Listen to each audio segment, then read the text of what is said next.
So yun guys no, mga adlaw, so kumusta ang tanan?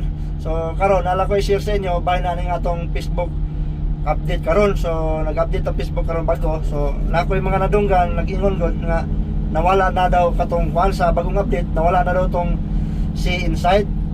So actually guys, wala siya nawala. So naaragyapon siya. So nausab lang siya, nabalhin lang siya. So nawala sa tong words nga si Inside, murang ingon sila nga nawala daw. Pero naaragyapon diha.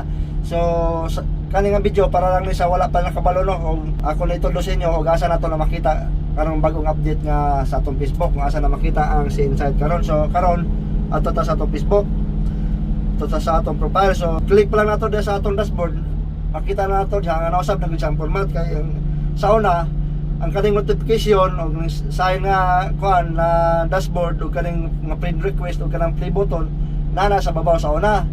Karon ang update na nasa ubos.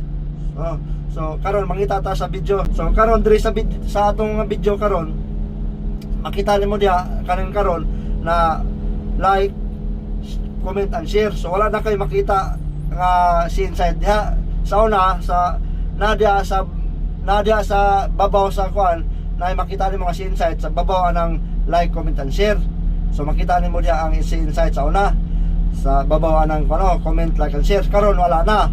So makita nimo diha karon nasa linya ng like, comment, share, linya na sa tuo nga bahin tikas kilid na makita nimo nga sign nga gamay nga murag mata. Basin nagtuo mo nga wala ra na siya, so maklik na nato siya. So i-click na ninyo siya kanang sign nga mata ang gamay. Pag-click nimo anan siya, so diyan nimo makita ang sahid na. So diyan na nato makita kung nabay mga issue ato mga video, no. So nara diha guys, wala nawala no. So manuturo, daghang salamat and God bless.